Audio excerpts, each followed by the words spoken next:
जिन लोगों ने खुद लोकतंत्र की हत्या की, कोई भूल सकता है सन 75 का वो साल जब देश में आपातकाल लगाकर इन लोगों ने सही मायनों में लोकतंत्र की हत्या करने का काम किया। आज ये लोग लोकतंत्र की हत्या और संविधान की चिंता कर जा रहे हैं। जहां एक तरफ हमारे प्रधानमंत्री ने गरीबों के सम्मान की, उनके कल्याण की चिंता की, तो वही सरहद पर हमारी सीमाएं कैसे सुरक्षित रहे इसकी भी चिंता की। अंतरिक्ष के माध्यम से कैसे आधुनिकीकरण का इस्तेमाल कर हमारा देश विकास की राह पर आगे चल सके इसकी भी चिंता हमारे प्रधानमंत्री जी ने की। साथियों, जहां एक तरफ हम लोग सिर्फ विकास की राह पर, विकास की बातों पर हम लोग आगे बढ़ने का काम कर रहे हैं, तो कई ऐसे विपक्षी नेता हैं जो विभिन्न तरीके का भ्रम फैलाने का प्रयास करते हैं। कभी लोकतंत्र की हत्या की बात करेंगे तो कभी संविधान को समाप्त करने की बात करेंगे। साथियों, ये डॉक्टर बाबा साहेब भीमराव अंबेडकर का बनाया हुआ संविधान है। आज इसी संविधान की वजह से मेरे प्रधानमंत्री तीन बार गुजरात के मुख्यमंत्री बने। आज इसी संविधान की वजह से वो तीसरी बार देश के प्रधानमंत्री बनने जा रहे हैं। तो जो लोग ये भ्रम फैलाते हैं, जो लोग इस तरीके की बातें उठाते हैं, आज से 10 साल पहले 2015 में भी यही राजद और इन्हीं लोगों ने आरक्षण समाप्त हो जाएगा, आरक्षण समाप्त हो जाएगा, दुनिया भर का हो हल्ला करने का काम किया। क्या हो गया 10 साल में? ये लोग सिर्फ आप लोगों को डराने का काम करते हैं और ये बात हम लोगों को समझने की जरूरत है। जो लोग विकास के मुद्दे से हम लोग को भ्रमित करते हैं और सिर्फ झूठ और डर फैलाने का काम करते हैं। आज कांग्रेस के बड़े नेता राहुल गांधी जी हर मंच से यही बोलेंगे, संविधान खतरे में है, लोकतंत्र खतरे में है।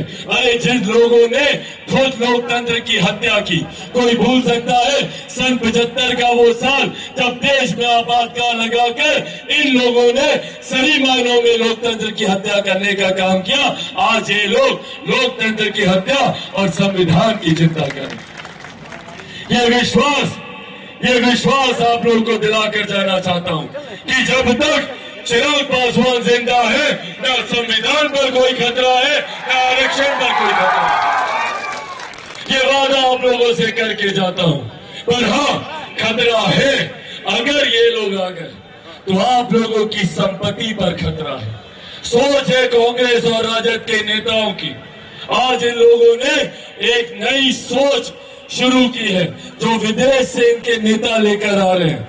इनहेरिटेंस टैक्स को लेकर जो संपत्ति आप लोग बनाते हैं, जो एक गरीब किसान एक छोटी मोटी जमीन अपने नाम पर करवाता है, या कोई मजदूर एक संपत्ति अर्जित करता है, या हमारी माताएं बहनें 2-2 रुपया जोड़कर पाई जोड़कर जो जेवर आप लोग इकट्ठा करती हैं, अगर ये राजद कांग्रेस की सरकार आई तो उसका एक बड़ा हिस्सा ये लोग अपने कब्जे में करने की नियम ये लोग तैयार कर रहे हैं। इन लोगों की सोच है इनहेरिटेंस टैक्स के माध्यम से 55% की आप लोगों की संपत्ति ये लोग हड़पेंगे।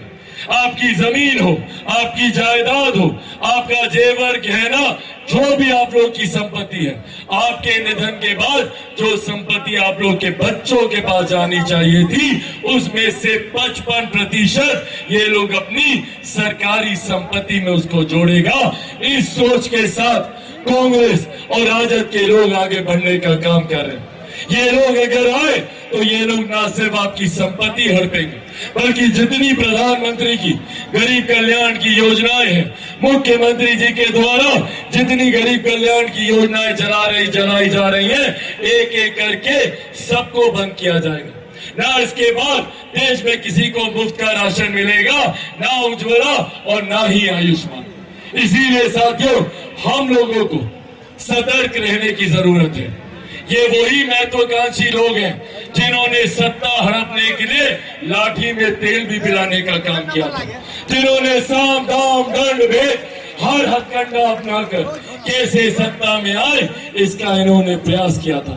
हमारी माँ बहन बेटियों तक को अपमानित करने से ये लोग बाज नहीं आते। वही 90 का दशक, उसी की आहट अब इन लोगों के द्वारा सुनाई दे रही है। जहां पर हमारी माँ बहन बेटी अब बाहर नहीं निकल पाएंगी। इसीलिए साथियों, ये बड़ी जिम्मेदारी हम लोगों के हाथों में। अगर कहीं इस बार गलती से हम लोग चूक कर गए तो सोचिए हम लोगों की पीढ़ी, आने वाली पीढ़ी को कितना नुकसान होगा।